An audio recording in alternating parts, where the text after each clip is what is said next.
boa tarde para vocês que estão nos assistindo agora, boa tarde, boa noite ou bom dia, não sei. E quem está falando é seu apresentador querido, Luiz Felipe Chaves. E aqui, ó, minha tela do lado direito, que vocês não estão vendo, está a nossa outra apresentadora. Pode falar, Clara Simeões. Simeões, muito obrigada, Luiz, por me zoar mais uma vez. Mas estamos aqui por mais um podcast para vocês, não é mesmo, Luiz? Continua E falando? aqui agora estamos com uma convidada mais do que especial, uma professora que todos nós conhecemos, só de falar o nome. Uma professora que todo mundo, mesmo sendo do quinto ano, que não está no Colégio Benedita, conhece ela. Muitas palmas para Isabela. Uhul! Bom, como o Luiz falou, eu me chamo Isabela, sou professora de Geografia no Colégio Benedita, desde 2016, né? Esse ano completa 10 anos que eu trabalho como professora, mas no Colégio Benedita vai fazer aí 6 anos que eu estou ali no colégio. Dei aula para eles, para o Luiz, para a Clara, para a Ana, irmã do Luiz que está lá atrás. E eu trabalho com todas as turmas, desde o 6º ano, do Fundamental 2 até o 3º do ensino médio. E também temos alguns projetos, né? A escola tem alguns projetos, que por conta da pandemia, os projetos não foram aprovados para serem trabalhados o ano passado e esse ano. Então, por enquanto, esse ano a gente está aí só com a disciplina de Geografia mesmo. Professora, você falou dos projetos, pode falar algum deles para a gente ficar sabendo mais, ficar mais informado sobre eles? Exatamente. Então, de início, desde que eu entrei no Colégio Benedita, nós tínhamos o projeto de empreendedorismo, que tinha a participação do Sebrae, né, que era em parceria com o Sebrae, e até o ano passado a gente conseguiu trabalhar com ele, né? Só que o ano passado ficou um pouquinho mais difícil por conta do ensino remoto, né? O ano passado nós não tivemos nem a possibilidade de trabalhar o híbrido, e por conta do ensino remoto, a gente encontrou mais dificuldade para trabalhar com um projeto, sim. E então nós tínhamos esse projeto de empreendedorismo, que abrange desde o 6º ano até o ensino médio. Para o Fundamental 2, nós chamamos de Jovens Empreendedores, Primeiros Passos, e para o ensino médio a gente chama de Despertar, que são 2 projetos diferentes, e cada ano tem um objetivo diferente, ecopapelaria, empreendedorismo sustentável, empreendedorismo social, então cada ano que você está é um tipo de empreendedorismo que se é trabalhado. Nós temos também na escola o projeto Mais Aprendizagem, que é para aqueles alunos que têm dificuldade na aprendizagem, então é como se fosse um reforço, né, no contraturno. Se eu não me engano, é a professora Gisele que dá aula.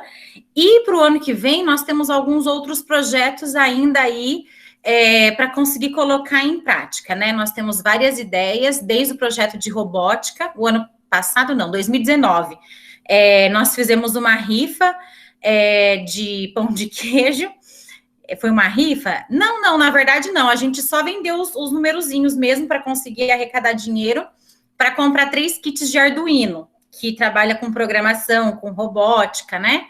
E porque o ano passado era para ter se iniciado o curso de programação.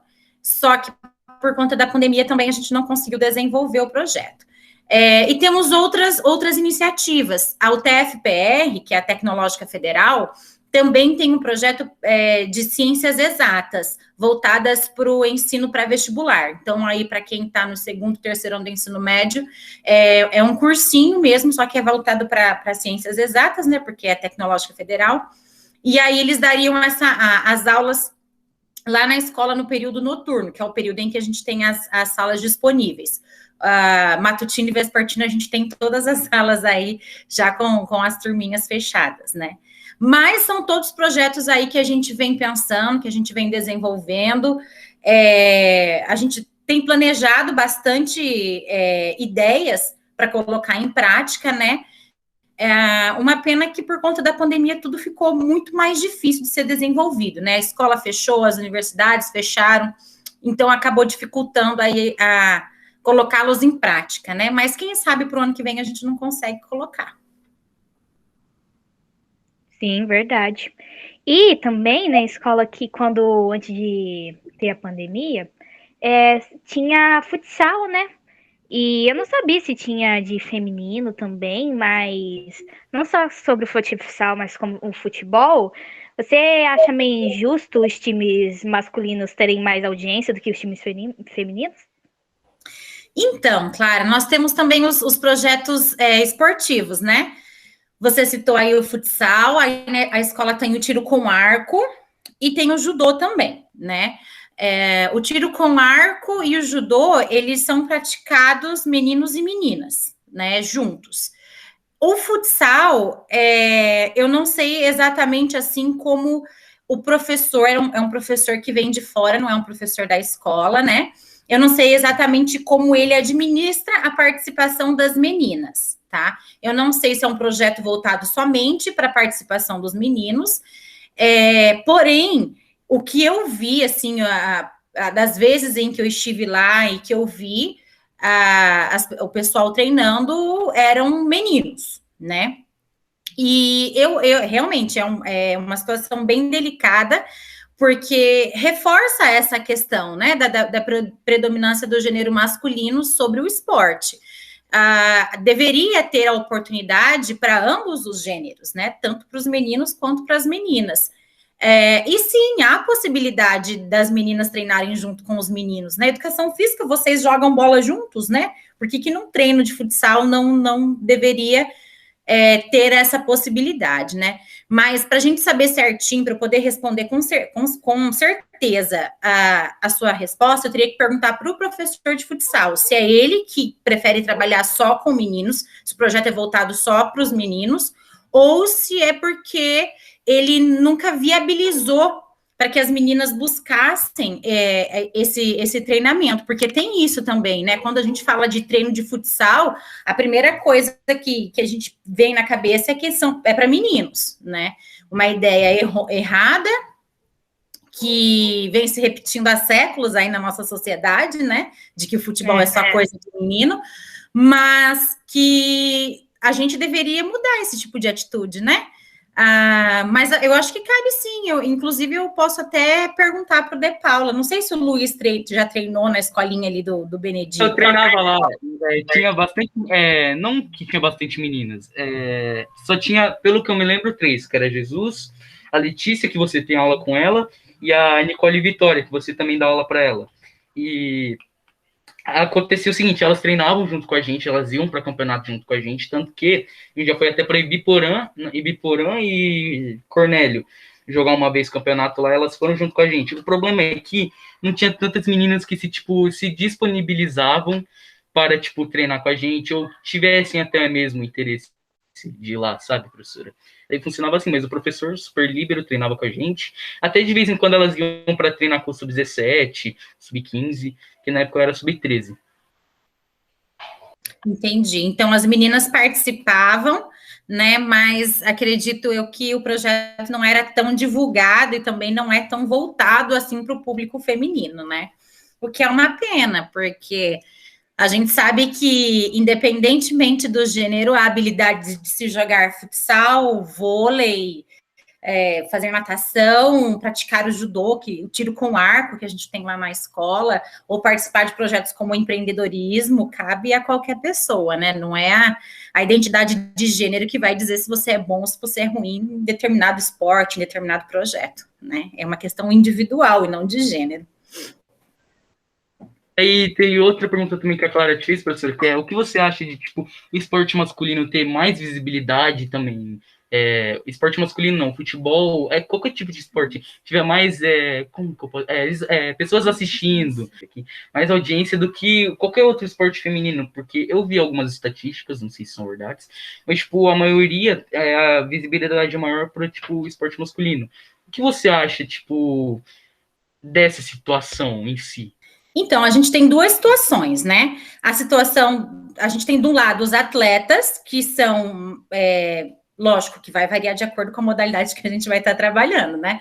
Mas os atletas, eles são majoritariamente homens. Se a gente pegar as Olimpíadas, a delegação brasileira tem mais homens, né? Se a gente pegar, assim, juntar todos os atletas das Olimpíadas, a gente vai ter mais homens do que mulheres participando das Olimpíadas.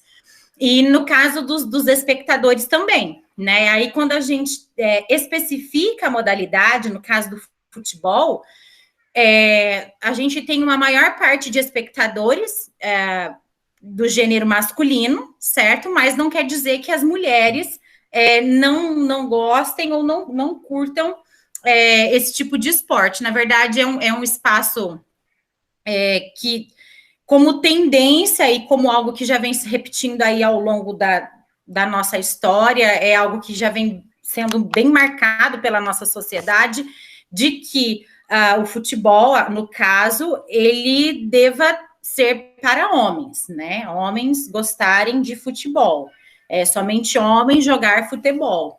E aí, aquela menina que se interessasse pelo futebol, aquela menina que quisesse assistir ou praticar, ela era taxada com diversos apelidos e muitas vezes até excluída do grupo de amigos ali, porque não era visto como correto. Então, essa é uma prática que, infelizmente, vem sendo repetida ao longo da nossa história. E ela é enfatizada, ela é reforçada pelo discurso de muitas pessoas e, infelizmente, de muitos atletas, várias pessoas, líderes de clubes esportivos, eles acabam reforçando esse tipo de comportamento, esse tipo de discurso, que é um discurso machista, né? Eu gosto muito de futebol, quem me conhece sabe que eu vou... Quer dizer, ia, né? Agora com a pandemia eu não vou mais, eu fico em casa. Mas até 2019 eu ia ao Estádio do Café para assistir o Londrina, eu tenho várias camisetas do Londrina, eu acompanho os jogos do Londrina desde pequena, eu faço isso por influência do meu pai. Meu pai é um torcedor nato do Londrina, e eu acabei gostando também, né? De torcer para o Londrina, de ir para o estádio, mas... o que eu observo, assim, como uma torcedora do Londrina? O estádio ainda é um ambiente majoritariamente masculino, né? Tem muito mais homens do que mulheres. Quando criança, eu não sentia, né? Mas depois que eu cresci, que eu fui criando uma certa consciência e amadurecendo também, né? A mulher, ela é vulgarizada quando ela está no estádio, né? Então, assim, a mulher, para ela não ser vulgar, ela tem que estar acompanhada de um homem. Porque se uma mulher vai ao estádio de futebol sozinha, ela é taxada de diversos nomes, né? Que eu acho que aqui não cabe a gente ficar dizendo quais são esses nomes. Mas a galera aí já pode imaginar quais são. Então, eu sempre tinha que estar acompanhada do meu pai. O meu marido também é muito torcedor do Londrina. Então, depois que eu conheci o Hugo, que a gente também passou aí ao estádio juntos, eu tinha que estar acompanhado deles, né? No começo do ano passado, antes da gente ter essa questão da pandemia, eu cheguei a sofrer uma violência física no estádio, sabe? Por tentar apartar uma briga de torcedores ali. Um rapaz que estava alcoolizado, ele me agrediu, sabe? Mas só me agrediu porque eu era mulher, porque as outras pessoas ali, ele não agrediu. Então, assim, é bem complicado, é uma situação bem delicada. Eu vejo que tanto para quem quer torcer, para a mulher que quer estar no estádio, né? E para as meninas que querem jogar bola. E essas atitudes de repressão, essas atitudes de exclusão da mulher no campo do futebol, seja para torcer ou seja para jogar, elas têm que ser coibidas, elas têm que ser combatidas, né? A gente tem direito de estar onde a gente quiser. Então, eu tenho direito de ir ao Estádio do Café e ninguém tem direito de dirigir a palavra a mim só porque eu estou sozinha no estádio de futebol, né? E as meninas têm direito de querer jogar futebol da mesma maneira que os meninos também têm direito de fazer aula de dança, de fazer balé, de fazer aula de ginástica. Esporte não tem gênero, esporte é feito para todo mundo, né?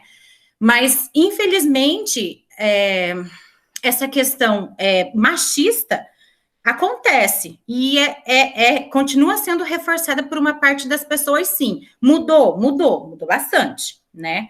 Mas é uma luta diária e ela é uma luta incessante em que a gente não pode parar, né? A gente tem que continuar lutando, a gente tem que continuar divulgando Quando eu cheguei a ser agredida no começo do ano passado no estádio, eu estava com toda a minha família, inclusive com os meus pais, com meu marido, e ninguém me deu apoio. Olha só para vocês verem como internamente a gente repete esse discurso de que não vai dar em nada, né? Eu queria fazer a denúncia, eu queria fazer o boletim de ocorrência e ninguém me apoiou. Ninguém falou assim, não, vamos, eu tô com você, vamos, a gente vai, pode não dar em nada, mas tem que estar registrado que você sofreu uma agressão dentro do estádio de futebol. E ninguém me apoiou nesse dia, né? E eu me senti muito fragilizada e, assim, uma pessoa sem poderes, sabe? Eu me senti um nada ali. Poxa, eu fui agredida e é o meu direito de fazer a denúncia e ninguém me apoiou, né? Nem minha mãe, nem minhas irmãs, nem meu marido, nem meu pai. Inclusive, a polícia militar que estava lá junto e a guarda municipal também fizeram a mesma coisa, dificultaram totalmente o meu acesso para fazer o boletim de ocorrência, colocaram um monte de empecilhos para que eu não fizesse o boletim de ocorrência, né? Então, é uma situação muito delicada. A gente começa a falar de uma coisa que aparentemente poderia ser simples, como o estádio, ou estar no estádio de futebol, e a gente vai parar nessa questão de que a mulher ela não recebe apoio na hora que ela quer fazer a denúncia, né? E eu, dos males, das agressões físicas que as mulheres sofrem, dos males eu fui a menor, né? Agora, vocês imaginam a quantidade de mulheres que sofrem diariamente violência doméstica e elas não conseguem dizer. Então, quando a pessoa fala assim, é só denunciar, não é só denunciar, porque quando eu quis denunciar, ninguém me apoiou.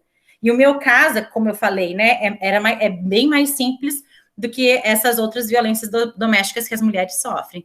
Então, é uma situação bem delicada, viu, Luiz? A gente teria, assim, que fazer vários podcasts para trabalhar a respeito disso, porque é uma questão de evolução, é uma questão de aprendizado, mas mais do que isso, é uma questão de luta, é uma questão de resistência.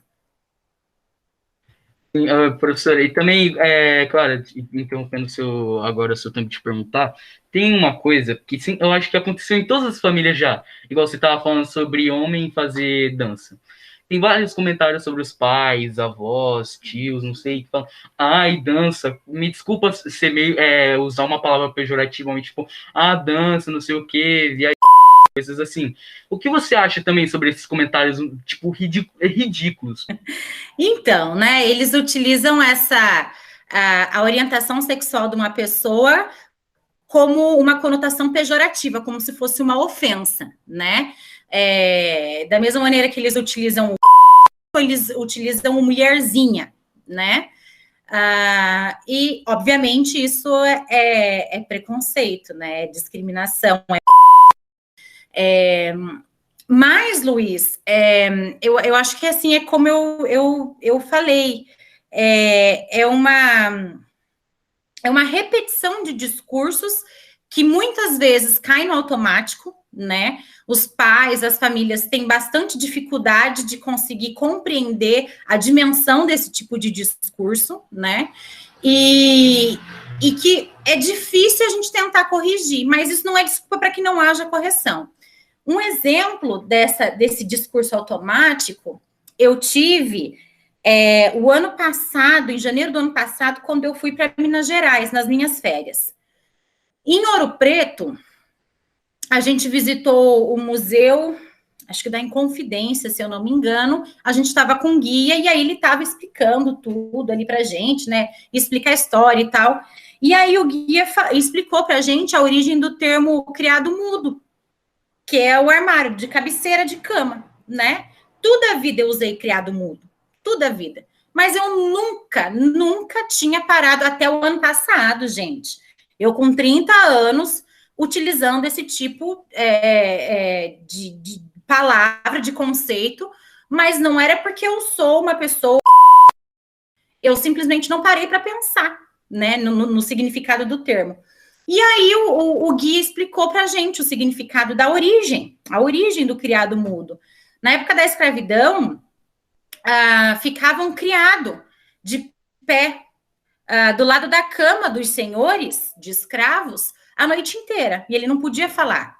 Caso esse senhor precisasse de água, de qualquer coisa, ele ficava ali de pé a noite inteira. Vem daí a origem, criado mudo, né? Então era um escravo que não podia falar e ficava a noite inteira parado do lado da cama. Por isso que esse armário de cabeceira chama criado mudo. A partir daquele dia, eu quis morrer de tantas as vezes que eu falei criado mudo.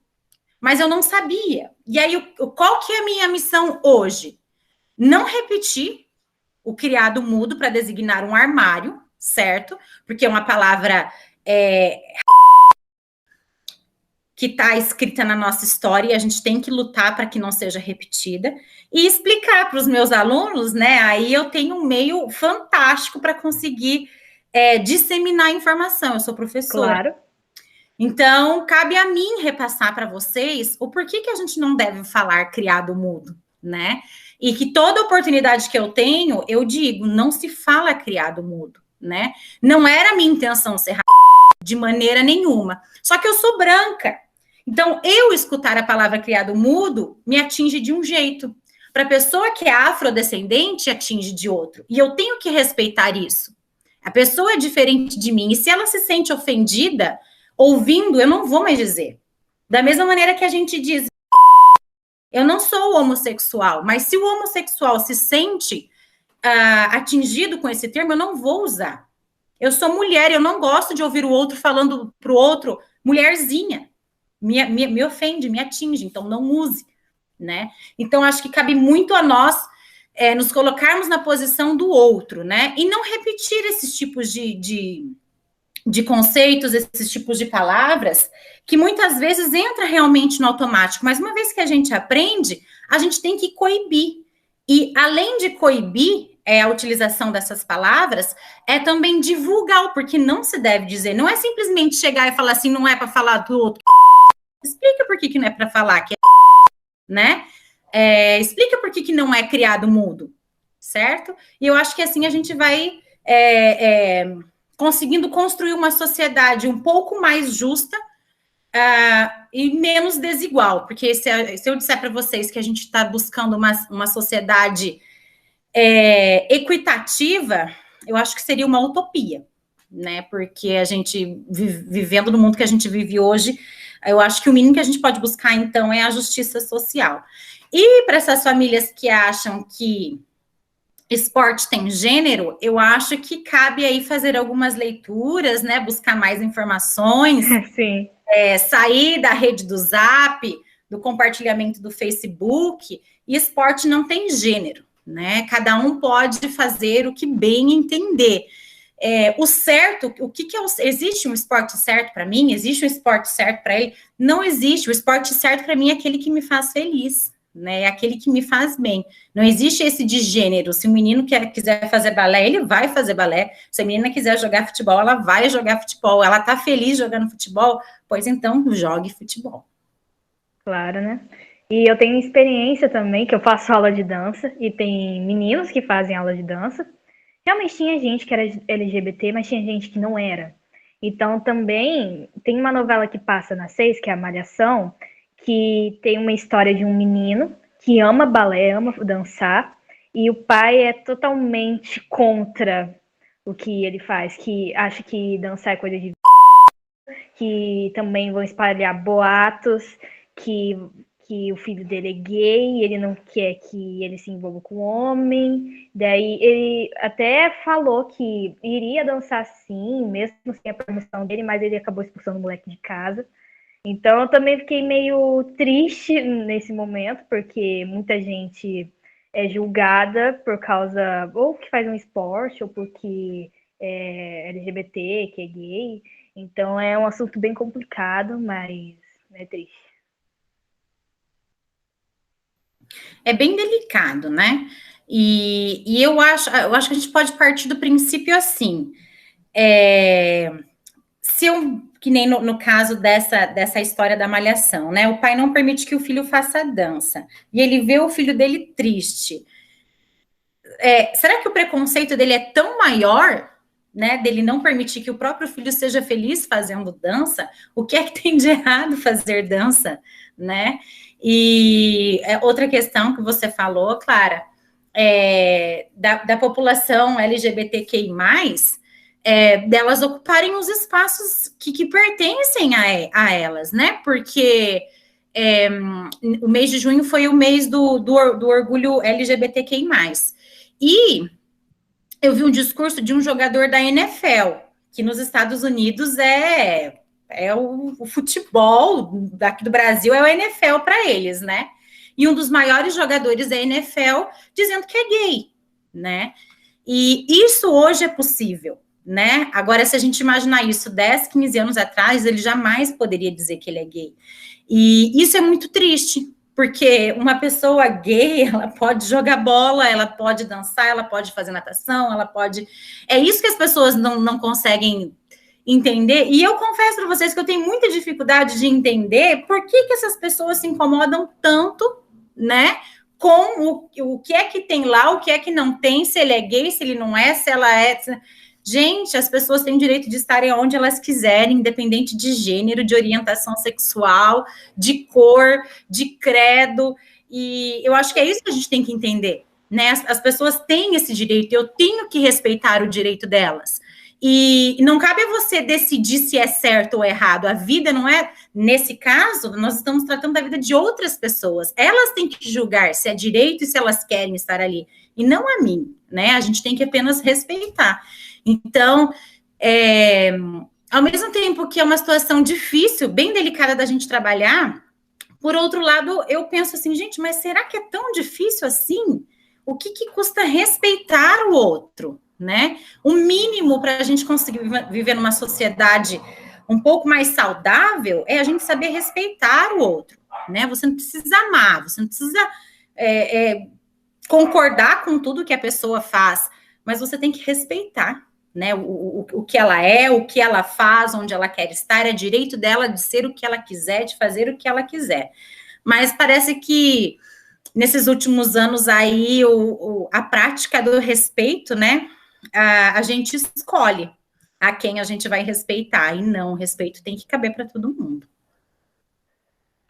Professor, e também, tipo, você falou sobre orgulho LGBT e sobre também essas piadinhas e o povo comentando, especulando sobre a vida dos outros. Eu penso o seguinte, se a pessoa tá se incomodando com o ato de outra pessoa, a pessoa tem esse tal que está se sentindo incomodado, deve ter inveja da pessoa, porque não é possível você ficar, tipo, especulando, falando coisa. Bagulho sem noção, só vive sua vida. Também, tipo, sobre o bagulho sobre o mês do orgulho da LGBT. Eu vi recentemente vários casos, tipo, amigos meus, vou falar, postando, nossa, não sei o que, orgulho LGBT, vamos parar com essas piadinhas, com essas crenças, com, tipo, de especular sobre os outros. Passou o mês do orgulho LGBT, eles começaram, tipo, coisa de gay, mano, não sei o que, para de ser... Isso que eu não entendo, que é muita hipocrisia, cara. Pra que essas piadinhas? Eu fazia muito essas piadinhas, eu falo. Tanto que agora eu tô até parando. Que, tipo, é muito errado mesmo. Não é necessário, mas, praticamente. Sim, claro, não é necessário. Pra que, tipo, você ficar fazendo piada com outra pessoa com orientação sexual? Bagulho de idiota. Por isso que agora eu tô... sempre que eu escuto alguém falando isso, eu corto, falo não, é errado. Tento usar outro tipo. Só que... não use esse termo. E pode falar. Eu acho que isso é algo que só convém à pessoa que é.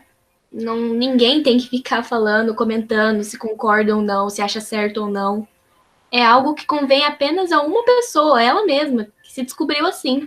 Teve vou compartilhar com vocês uma vez, 2018, eu estava dando aula no terceiro ano da manhã, e era uma turma bem numerosa, né? Nós tínhamos 40 e tantos alunos na sala, e um aluno ainda era cadeirante, né? Então ele ocupava um espaço maior por conta da cadeira de rodas, e era engraçado, assim, porque eu não tinha espaço nem para percorrer, né? Porque eu gosto de dar aula falando, andando, e eu não tinha nem esse espaço.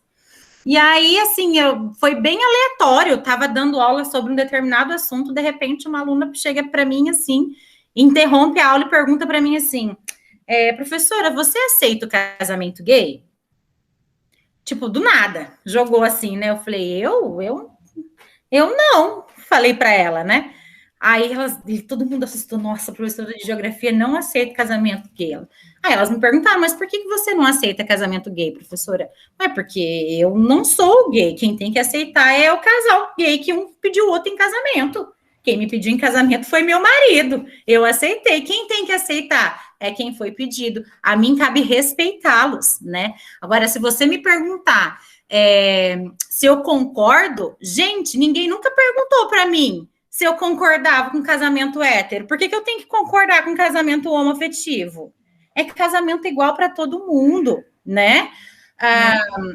Alguns alunos perguntam assim, determinado aluno, determinado professor, determinado ator, ele é gay, ela é gay, e não sei o que. Eu falei, gente, quando vocês me conheceram, vocês perguntaram para mim se eu sou hétero? Professora, você é casada com um homem ou com uma mulher? Ninguém nunca perguntou. Por que a orientação sexual do outro, que é diferente do seu, você tem interesse em saber, né? Então, se você... acho que vai mudar a vida da pessoa, vai saber a curiosidade. Vai mudar totalmente, totalmente. Que diferença faz se eu sou casada com um homem, se eu sou casada com uma mulher, se eu sou casada com 2 homens, se eu sou casada com 2 mulheres? A minha vida particular cabe somente a mim, né? A profissional, a professora Isabela, lá não vai mudar.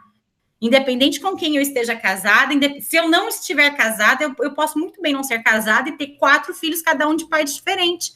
Isso não vai mudar a profissional que eu sou dentro da sala de aula. E é isso que as pessoas têm que entender. O que a gente faz na nossa vida particular não deve interferir na nossa vida profissional. Não vai dizer que profissional que eu sou ali.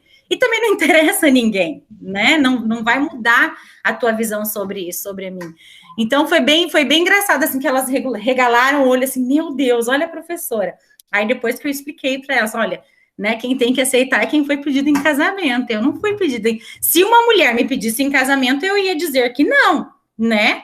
Mas, se uma mulher pediu a outra em casamento e ambas aceitaram, ótimo.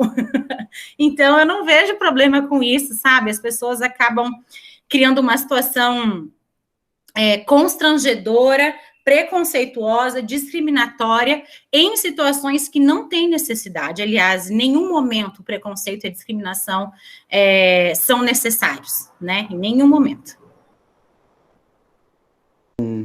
E aí, rapaziada? Então, eu vim aqui na edição falar que essa é a primeira parte do podcast com a Isabela, porque teve uma hora, e eu prometi que ia ter 2 podcasts, né?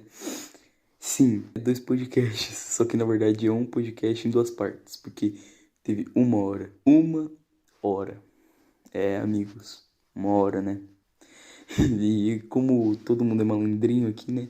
Aproveitamos isso. Aproveitamos não, né? Tipo, né? A gente já tinha gravado esse podcast, era pra sair junto com o outro, na outra semana do outro. Só que não teve, né? Daí a gente aproveitou e lançou as 2 partes para recompensar. Vamos lançar tipo terça-feira hoje, vocês estão vendo agora, ou outro dia, não sei. E vamos postar a parte 2 na quinta-feira. Então, confere aí e pelo amor de Deus, ajuda, por favor.